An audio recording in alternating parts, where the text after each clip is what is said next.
I've been attracted to Fords from, I guess, infancy. My dad always had Ford cars, Ford pickups. My interest has been preserving Ford history, but then after I've acquired the car, then I enjoy trying to track down its ownership and learn more of its immediate history, as well as, yes, how they were used, how many were built, that sort of thing.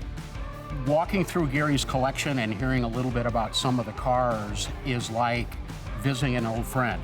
Spending a couple hours with Gary, just taking a walk through his shop, you begin to understand exactly what makes this guy tick and why he has spent the better part of his life and a tremendous amount of money and effort and talent, not only gathering the finest performance Fords in original condition, but also overseeing the restoration process as well. One of the great things about Gary's collection is that he has a gentleman, Rodney, who is a jack of all trades. He's the man who oversees these cars in terms of their cosmetic restoration, their mechanical soundness. That helps Gary to maintain this collection to a very high standard.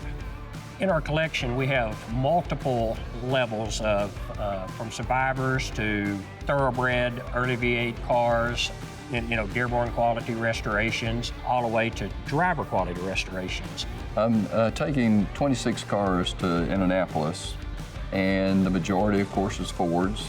Bringing some high-performance cars, bringing several early V8 original cars, multiple survivor cars, even a little bit of off-brand cars from our Ford lineup. They're not just automobiles, they are a part of this man's life. They've been members of his family. Gary has a great appreciation for 32 Fords, and he should. Those cars are so historical. They're such an important chapter in automotive history.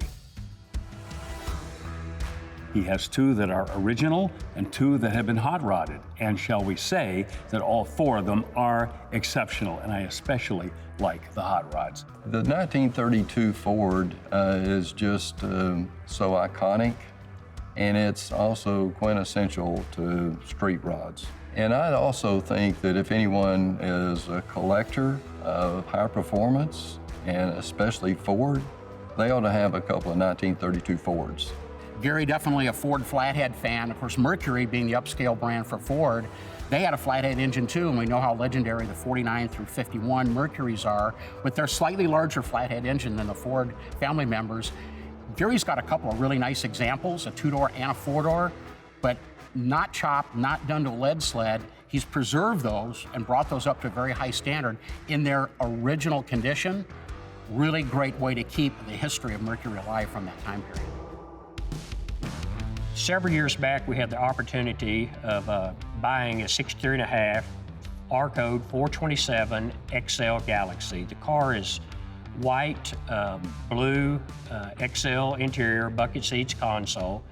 They ushered in the total performance era for Ford, where almost every car that they built had to have some kind of a performance image and capability. The R-Code 63 Galaxy XL, that's the one a lot of people would love to have in their collection.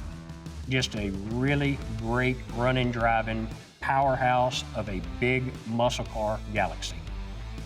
Was interested in finding a 1964 and a half Mustang pace car. And they've got a special paint code, special unique interior. And it's unique just being the first year, having the 260 and the generator. Hunted for the car for years, found the car, and then we went to lots of time chasing all the right pieces to put it back in the Indy pace car style that it left the factory with. The Shelby Mustangs that Gary's bringing to Indianapolis reminds us that it was back in the early 60s when Carroll Shelby began building high-performance Mustangs. And even today, his name is still magic when it comes to Mustangs. We've got a couple of late 60s Shelby Mustangs, two GT350s and two GT500s, representing both spectrums of the build strategies for Shelby, the GT350s, of course, being small block V8s, and the GT500s being big block V8s.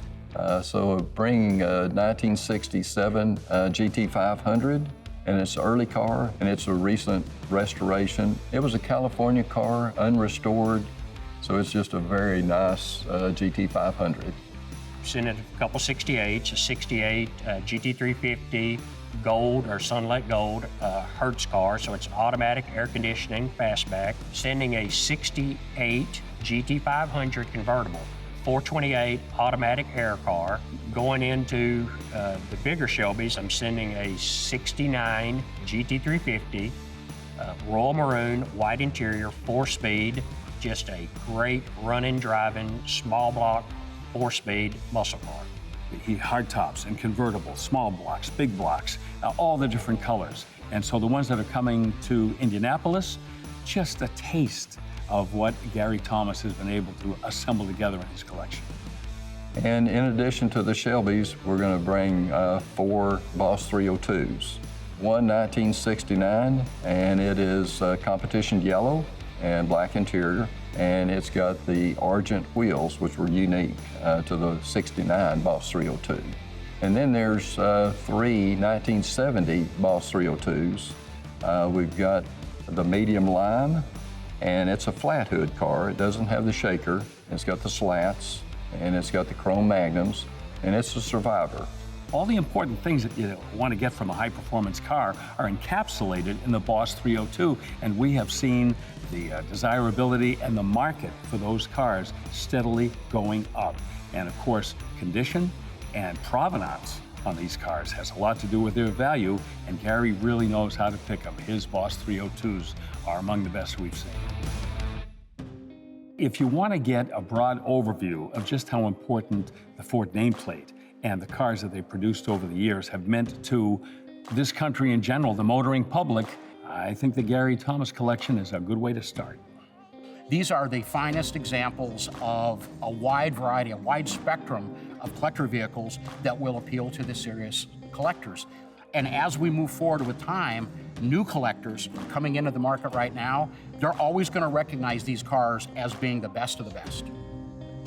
I think most anyone would be proud to have ownership of the cars that we're taking, and also enjoy knowing the stories of each of them. So it's just fun to continue those conversations and share the passion of collecting and caretaking for these cars.